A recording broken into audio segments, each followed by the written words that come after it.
قرآن مقدس میں ایک سورت ہے، اس کو سورۃ الکہف کہتے ہیں، اور اس کا نام سورۃ الکہف اس لیے ہے کہ اس میں اللہ نے اصحاب کہف کا تذکرہ فرمایا ہے۔ اور اصحاب کہف کون لوگ ہیں؟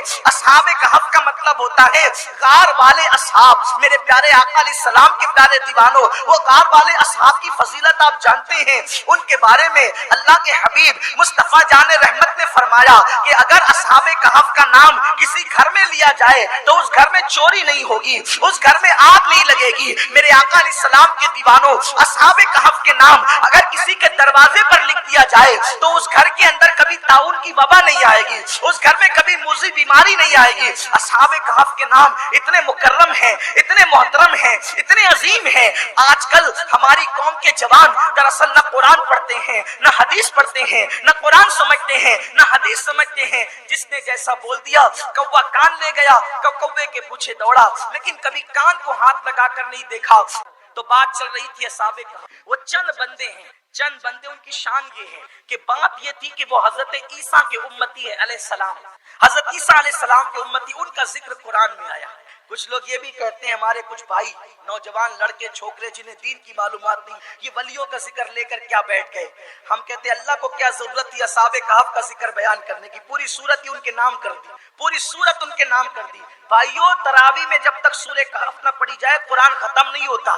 ایک سورت چھوٹ جائے گی، 114 سورتیں ہیں، آپ نے 13 پڑھی، 113 سورہ کہف چھوڑ دیا کہ اس میں تو ولیوں کا ذکر ہے، اور اسی میں ولیوں کا ذکر نہیں، نمل میں بھی ولیوں کا ذکر ہے، اسی میں ولیوں کا ذکر نہیں۔ سنیو توجہ کرو، سورہ مریم میں بھی ولیوں کا ذکر ہے، آل عمران میں بھی ولیوں کا ذکر ہے، سورہ اللہ اکبر، سورہ آل عمران بھی اولیاء کا ذکر، اور وہ سورت جس کو سب سے زیادہ تم پڑھتے ہو، جسے سورہ فاتحہ کہتے ہیں، ولیوں کا ذکر کیے بغیر وہ سورت بھی ختم نہیں ہوتی، اس میں بھی ولیوں کا ذکر ہے۔ صراط الذین انعمت علیہم، ان کے راستے پر چلا جن پر تو نے انعام فرمایا۔ اللہ انعام کس پہ کیا تو خود ہی کہتا ہے انعم اللہ علیہم من النبیین والصدیقین والشہداء والصالحین۔ چار جماعتیں ہیں، نبیوں پہ انعام کیا، صدیقوں پہ انعام کیا، شہداء پہ انعام کیا، اور اولیاء پہ انعام کیا۔ تو اللہ نے تو فاتحہ بھی ختم نہیں کی ولیوں کے ذکر کے بغیر۔ اس سورت میں بھی ولیوں کا ذکر ہے جسے سورہ یاسین کہتے ہیں۔ اٹھائیے سورہ یاسین، اس میں تو ولیوں نے مردہ زندہ کیا، اس کا تذکرہ۔ آپ کہتے ہیں غوث پاک مردہ زندہ کرے، بات سمجھ میں نہیں۔ جو غوث پاک سے ادنا تھے نا، ادنا، انہوں مردہ زندہ کیا، سورہ یاسین اٹھا کے۔ بات پھر چلے اسی طرف سورہ کہف کی، سورۃ الکہف۔ وہ چند بندے تھے، چند جوان تھے جسے اصحاب کہف کہتے۔ بات یہ تھی کہ عیسیٰ علیہ السلام آسمان پہ اٹھا لیے، ایک عقیدہ ختم ہو کہ مرنے کے بعد اٹھایا جائے، تو دعا کرنے والے دعا کر کے اللہ یہ بادشاہ تو بڑا خطرناک ہے جس کا نام تھا دقیانوس۔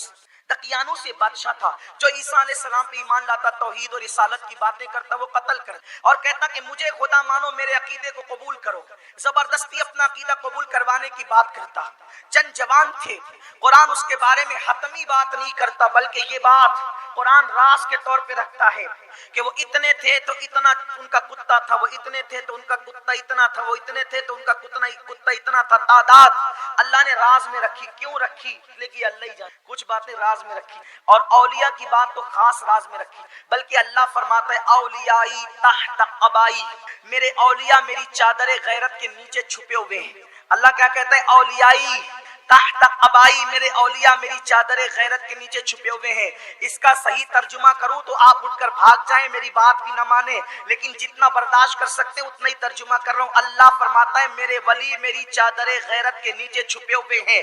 اگر کپڑے کی چادر میں کوئی چھپا ہوا ہو تو ہم اس کو نہیں پہچانتے، جو اللہ کی چادر غیرت کے نیچے چھپا ہوا ہو تو اس کو کیسے پہچان سکتے ہیں؟ لیکن پہچاننے کا ایک طریقہ ہے، اگر ایک چادر کے نیچے چار چھپے ہوئے تو چاروں ایک دوسرے کو پہچانتے ہیں۔ پتا چلا چادر کے اندر والے کو پہچاننے کے لیے چادر کے اندر چھپا ہونا ضروری ہے۔ اللہ کہتا ہے ولی میری چادر غیرت کے نیچے چھپا ہوا ہے، تو اب اگر کوئی ولی کو پہچاننا چاہتا ہے تو اس کو بھی چادر غیرت کے نیچے آنا پڑے گا۔ اسی لیے فرمایا گیا ولی کو غیر ولی نہیں بلکہ ولی کو ولی پہچانتا ہے، کیونکہ وہ سب ایک چادر کے نیچے چھپے ہوئے ہیں۔ اب آپ کہتے ہیں ولی میرے سمجھ میں نہیں آتا، تو سمجھ میں آنے کے لیے آپ کو ولی بننا ضروری ہے، آپ کو ولی بننا ضروری ہے۔ ولی جب تک ولی بنیں گے نہیں آپ کو ولی سمجھ میں نہیں۔ اسی لیے بیچارے وہ لوگ ولیت کے خلاف تقریر کرتے ہیں جو ولایت کی منزل پر نہیں، جو ولایت کی منزل پر آ جائے تب اسے پتا چلے کہ ولی کہتے کسے۔ جھگڑا اسی میں ہے، بھائی جس نے ساری زندگی آم نہ کھایا اس کو آم کا مزہ کوئی سمجھا سکتا ہے؟ تو جس نے ولایت کا مزہ نہ چکھا اس کو پھر کیسے بتاؤں کہ ولی کسے کہ؟ تو بات اتنی ہوئی، وہ چند جوان تھے، انہوں نے سوچا کہ یہ دقیانوس چھوڑے گا نہیں، اس کو پتا چلا تو قتل کر دے گا، جان بھی بچانا ایمان بھی بچانا۔ وہ آدھی رات کے بعد چپکے سے دبے پیر نکلے۔ اب ذرا ابن عباس سے میں بیان کر رہا ہوں، ابن عباس کا حوالہ اس لیے کہ ان کو سب مانتے ہیں۔ حضرت اصحاب کہف نکلے رات کے وقت دبے پیر، چپکے جا رہے تھے۔ وہ چند نوجوان تھے، 4 5 3 وہ کچھ نوجوان تھے، یا ان کی تعداد حتمی طور پر نہیں ہے تو میں بھی حتمی طور پر نہیں بتاؤں گا۔ وہ چند جوان تھے، چند اب آپ سن لیں۔ جب وہ دبے پر آدھی رات کے بعد اپنا ایمان بچانے کے لیے نکلے تو ان کو اپنے پیچھے کسی کے آنے کی آہٹ سنائی دی۔ جب آہٹ سنائی دی تو انہوں نے پلٹ کر کے دیکھا۔ جب انہوں نے پلٹ کر کے دیکھا تو کتا آ رہا تھا۔ کتے کی فطرت اور عادت میں بھونکنا ہے۔ جب انہوں نے دیکھا کہ پیچھے کتا آ رہا ہے تو کہا یہ کتا کہیں بھی بھونکے گا، اور جہاں بھونکے گا تو لوگ سمجھیں گے کہ چور آئے، ڈاکو آئے، تو لوگ ہماری طرف بڑھیں گے اور یہ ہمیں پکڑا دے گا۔ تو انہوں نے ان میں سے ایک نے پتھر اٹھایا، پتھر اٹھا کر کے اس کتے پر جیسے ہی پھینک کر کے مارنا چاہا، اس کتے نے اللہ سے عرض کیا اے اللہ میں بے زبان ہوں، یہ میری بات نہ سمجھیں گے، تو مجھے زبان عطا فرما۔ اللہ نے اس کتے کو زبان عطا کی۔ پتہ چلا اگر کتا بھی دعا کرے تو اللہ اس کی دعا کو بھی شرف قبولیت عطا فرماتا ہے۔ مانگنے کا سلیقہ چاہیے، کتے کو بھی منہ مانگی نعمت ملتی ہے۔ کتے نے عرض کی اللہ مجھے زبان دے تاکہ میں ان سے کلام کروں۔ اللہ نے اس کو زبان دی۔ حضرت ابن عباس کہتے ہیں وہ کتا اب ولیوں سے بات کرنے کے لیے کیسے کھڑا ہوا؟ کہتے ہیں کہ وہ 2 پیروں کو اس نے پیچھے کھڑا کر لیا اور اپنے دونوں ہاتھوں کو ولیوں کے آگے پھیلا دیا، عاجزی سے پھیلا دیا۔ کتے کو پتا ہے کہ اوروں سے بات کرنے کا انداز الگ ہے، ولی سے بات کرنے کا انداز الگ ہے۔ ابن عباس کہہ رہے ہیں اپنے ہاتھوں کو، بلکہ دونوں آگے کے پیروں کو ہاتھ بنا کے پھیلا دیا۔ اس نے کہا یارو خدا کے آپ کو یہ ڈر ہے کہ میری عادت اور فطرت میں بھونکنا ہے، لیکن مجھے اتنا ضرور پتا ہے کہ بھونکا کہاں جاتا ہے۔ کتا ہو کر معلوم ہے کہ بھونکا کہاں جاتا ہے۔ میں خدا کے یاروں پر نہیں بھونکتا، میں خدا کے یاروں پر نہیں بھونکتا، مجھے پتا ہے کہاں بھونکنا چاہیے۔ اے حضرت انسان، تجھے اشرف المخلوقات ہونے پہ غرور ہے، کیا تو کتے سے بھی غیر گزرا ہو گیا؟ وہ کتا ہو کر کہہ رہا ہے کہ میں ولیوں پہ نہیں بھونکتا۔ اگر تو ولیوں پہ بھونک رہا ہے تو بتا، جملے سخت ہو تو معاف کرنا، لیکن اگر تو ولیوں پہ بھونک رہا ہے تو بتا کیا تو کتے سے غیر گزرا ہو گیا؟ کیوں بات کرتے ہو؟ اگر یہ بات ابن عباس کی تفسیر میں نہیں تو جو چاہے سزا دے۔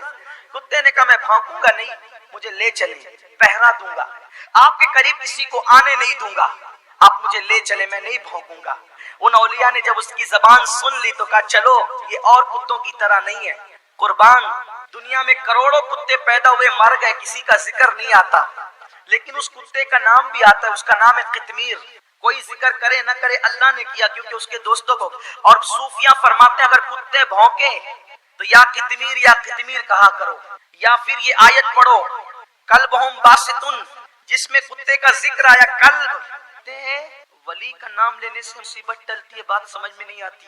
قلبہم باسطن کہنے سے، کتے کا نام لینے سے کتے بھونکنا بند کر دے۔ آپ حیران ہوں گے، میں بات قرآن کی کر رہا ہوں، یار ولی کا جو کتا ہو جائے اس کا نام لینے سے کتا بھونکنا بند کر دے۔ اللہ نے کتے کے نام میں اتنی، ہر کتے کے نام میں نہیں، ٹونی جونی جو کتے آپ نے رکھے نا نام، اس کے نام سے نہیں، جو ولی کا کتا ہے۔ ارے ولی کے کتے کے نام میں اتنا اثر، ولی کے نام میں کتنا اثر۔ قرآن سے ہٹ کے بات کرو، ممبر سے اٹھا دیجئے۔ اگر بات قرآن کی ہو رہی ہے تو پھر مانیے، بات تو قرآن کی ہو رہی ہے، بات ہم قرآن کی کر رہے ہیں۔ یہی فرق ہے اہل سنت میں اور دوسروں میں، لوگ آدھی کاٹتے ہیں آدھی بتاتے ہیں، ہم پوری کرتے ہیں، اس لیے کہ ہمیں چاہیے کیا، ہمیں تو خدا کی رضا چاہیے، اس لیے کہ ہمیں پتہ ہے جب وہ راضی ہوتا ہے تو پھر منزل یہ نصیب ہوتی ہے۔ آدھا تیتر آدھا بٹیر بات کرنے سے انسان دوگلا اور منافق کہلاتا ہے۔ انسان میں سب چیز چاہیے، دوگلا پن نہیں، اس لیے کہ باطل دوئی پرست ہے، حق لا شریک ہے۔ حق میں ڈبل رول نہیں ہے، حق لا شریک، ایک ہی بات۔ ان الذین قالوا ربنا ثم استقاموا، جنہوں نے کہہ دیا ہمارا رب اللہ ہے، اس پہ وہ ڈٹ گئے، دنیا کہیں جائے وہ اسی پہ ڈٹے رہیں گے۔ ولایت اسی کو ملتی ہے جو ڈٹ جاتا ہے، ہٹنے والوں کو نہیں، ڈٹنے والوں کو ولایت۔ بات مختصر کر رہا ہوں،